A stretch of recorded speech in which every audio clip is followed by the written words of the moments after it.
Welcome, everyone. I appreciate everyone's being here this morning. We have got a lot of momentum going on right now with Graphite One. First off, a couple of housekeeping points to get right to it. Please note the safe harbor slide at the onset. We'll be posting our slides later today, so you can always click through at your leisure at our truly talented management team and our top-tier board and advisory board members. There's also a snapshot of our cap table. And of course, I'm happy to provide a more quantitative detail upon request. As I've said before, having the right team with the right experience and the right plan, all of that is critical. To use a word that's perfect for what we're talking about today, graphite. And that is why I'm convinced that Graphite One is really at an inflection point, because graphite is a critical mineral for the renewable energy revolution and for national defense. But in our modern world, we often don't make the connection between the materials that make our technologies possible and the magic of the devices that we use. And that's okay, because that's our market opportunity. And that's really what makes G1 such a great bet as investors, like all of you, to be able to arbitrage your knowledge of how this new world of ours works. But here's the disconnect. Demand for graphite is everywhere. But in the US today, and for the last 30 years, you can't get graphite anywhere. The graphite gap is real, and it's getting wider. Start at the top left, 100%. That is how much graphite the US has to import today. Another way of saying production right now is at zero. Move to 70%. That's how much of the world's supply is coming out of China. And now, graphite is one of just 5 materials that China is saddling with export controls. So here's the question. How is the US going to compete in these new technologies shaping our world? Are we going to be a maker or a taker? Able to build what we need here? Or will we have to buy those technologies from a country that wants to take America's place in the world? Depending on foreign supply. In a world where adversaries can use material access as an economic weapon, it's just not tenable. And when you have a deposit like Graphite Creek, it's more than untenable. It's irresponsible. I want to talk about American competitiveness, about American manufacturing, about equipping the American military with the most advanced weapon systems in the world. How is that going to work with zero graphite production? Back to the numbers. 95%. That's how much graphite is in the typical battery anode. You can't make one without graphite, and a lot of it. Synthetic and natural, both types that Graphite One will be providing. How much graphite is needed? 494%. That's the World Bank's projection of how much more graphite the world will need by 2050. 2,500%, and then 15 to 1. Those are the other snapshots of how much graphite we're going to need. It's a crisis. There's really no other word for it. And the need for new investment is now. You will notice, starting in 2025, Benchmark Minerals is predicting a supply deficit and an increase in AAM prices through to 2034. AAM stands for anode active materials. This fits perfectly to our timeline in building and commissioning the AAM plant in Ohio, which is why the time is right for Graphite One. So our answer to 100% US dependency is Graphite One's 100% US-based supply chain.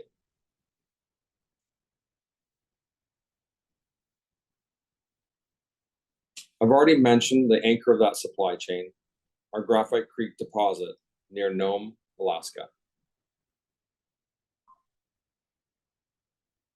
The US Geological Survey calls it the largest natural graphite deposit in the United States. And the USGS came back later in 2023 to add, and I quote, among the largest in the world. We've only explored a little over 1 square kilometer along our 16-kilometer deposit, doing further work past our 1 kilometer deposit, finding the same amount of graphite. And since we last met, we completed a very strong drill season in 2024. The results are pending. Stay tuned. And with our DoD Defense Production Act grant of $37.5 million, which I'm proud to say was just the second DPA grant made to a critical mineral mining project, we are on track to complete our feasibility study in Q1 of 2025. And even without our 2024 drill results, I can tell you that Graphite Creek is a national asset in its own right. A generational resource that's going to provide a critical mineral throughout the 21st century. But even a generational resource isn't enough by itself, because securing access to the 21st century tech materials is not just about supply, it's about the supply chain. Last time we met, I told you about our decision to site our manufacturing plant in Voltage Valley, Niles, Ohio, halfway between Cleveland and Pittsburgh, as the old Rust Belt becomes the new battery belt. What's taken shape since then really validates our strategy in several ways. First, in our decision to begin our anode manufacturing with synthetic graphite, one of the versions of the material needed in battery anodes, alongside that of natural. We saw, even as we continued development of Graphite Creek, we could begin sooner with synthetic production. And as a result, in contrast to the majority of mining companies, we could generate revenue even as Graphite Creek was being developed. And with synthetic graphite production prioritized, we decided to pursue an offtake, a supply agreement, as the EV makers call them, and we succeeded, making a deal with high-end EV manufacturer Lucid Motors in July.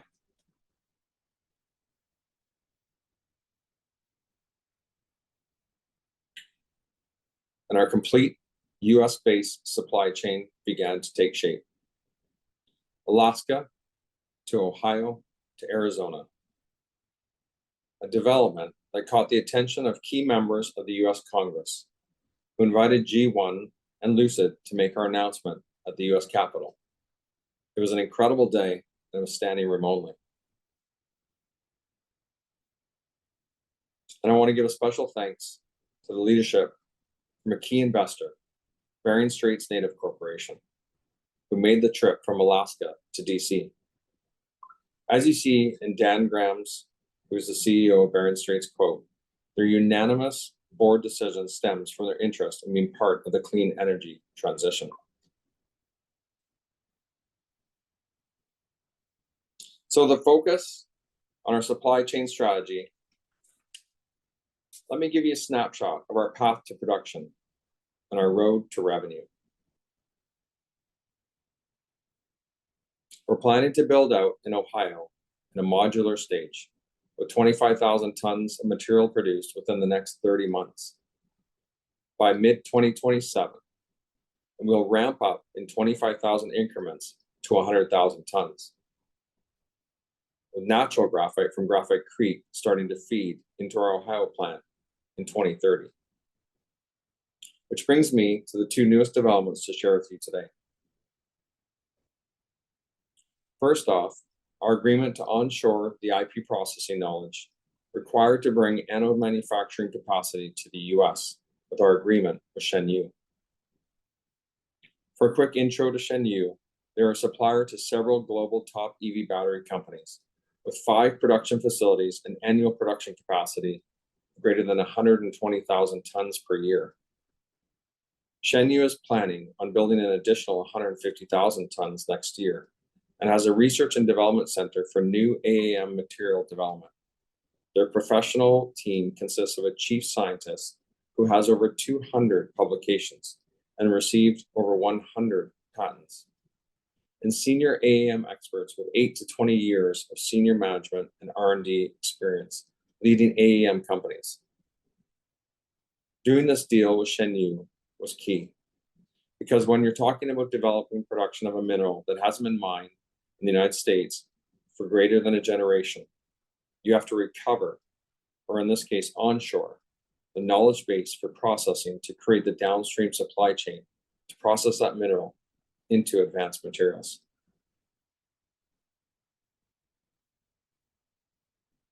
And then there's a letter of interest we just received this week from the Export-Import Bank for $325 million on a 15-year loan to finance our Ohio facility.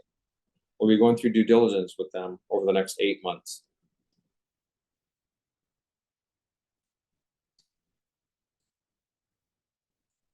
All of it is building on the major US government grant we received last July from the Department of Defense. Under the Defense Production Act Title III authorities, after graphite was designated, and I quote, essential to the national defense, $37.5 million to help G1 cut at least a year off our feasibility study timeline. As you know, that DoD grant was the first of 2 G1 received. Our second grant last September came from the Defense Logistics Agency, overseers of the National Defense Stockpile. Don't let the small dollar amount of $4.7 million fool you. This grant to develop a graphite-based foam fire suppressant to meet the congressional mandate to replace the incumbent firefighting material, which is dangerous to human health and the environment, is an important reminder that advanced graphite materials are important well beyond the EV and energy storage sectors today. I know that's a lot to take in today. On behalf of everyone at G1, I can tell you we're confident we're very well positioned for the technology transformation taking place around us. From mining to refining to recycling, Graphite One is going to provide the US's first full advanced graphite supply chain. It's a great place to be in a tech-driven economy, providing one of the tech materials defining the 21st century. The world needs more graphite, and the US needs Graphite One. Thank you for your time and this chance to share our G1 story. Right on, Anthony. Thanks. Congratulations on all those developments, for sure. Those are big. Just kind of little. What is that fire suppressant that is very hazardous? It's called PFAS. So it's a chemical that's been used for a very long time, and unfortunately, what it ends up doing is it's been proven to give cancer. It's quite cancer. So they have been looking for alternatives. So we've been working with them very closely over the last 3 years. Yeah, right on. We'll have more news on that coming out, I think, next year. Cool. Okay, some questions here. So the U.S. fully dependent on imported graphite, period. How does Graphite One plan to expedite production at Graphite Creek in the Ohio facility to meet rising domestic demand? And what's that demand looking like? Well, demand is continuing, as the curve shows, to grow quite exponentially. I would say past 2030 is when it really starts to take off. And, you know, a lot of it is dealing with the infrastructure side. So I think that will catch up by then. But our strategy is a significant departure, I'd say, from traditional resource and mine development. Typically, as we all understand, you've got exploration, development, drilling, delineating the deposit, permitting, mine design, and construction. And really, all of that is before a single pound of material is ready for sale. And it's a long linear process. So we have that at G1 with Graphite Creek. There's no shortcut to that. But here's where our strategy differs from that traditional approach, Arlen. Because we're moving now on synthetic with our Ohio facility, where feedstock is readily available, and we're able to come down the path to production quickly, and more importantly, down the road to revenue. even before Graphite Creek begins production. So let me underline that. I mean, Graphite One is going to have revenue even before Graphite Creek goes into production.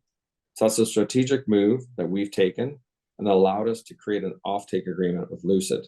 And that offtake agreement allowed us to start discussions with XM Bank. And this strategy, as you can see, is starting to work. Yeah, it's starting to all come together. Yeah. Yeah. What challenges do you anticipate in transitioning from synthetic to natural at the AAM plant? And how does this affect your production cost? So when you're adding a new feedstock, obviously natural alongside synthetic, that will take CapEx. There's no question. While we're planning our approach, today's not really the day I'll be able to put numbers to paper right now, but there's a value to producing both materials needed for anode chemistries, both natural and synthetic. The G1 would be a very strong position because of that. So companies downstream that depend on surety of supply will have one less thing to worry about. Because as we've just discussed, producing both forms of graphite for battery anodes and not just one without the other. Great. Yeah, again, thanks, Anthony. Very good time. No more questions from the audience today on that. Looking forward to see what you pull off next year. In your last PR, you said that your PFS would be out sometime in Q1 of next year. Is that right? Correct. Q1 2025. Yeah. And congratulations on all your government support. That's phenomenal. So nice to see that picture with you hanging out with all of them. That's really cool. Thank you. That was a pretty awesome day. Great. Anthony, have a wonderful day. Thanks so much for attending today, and we'll chat to you again. Thank you, Arlen and the team. Take care.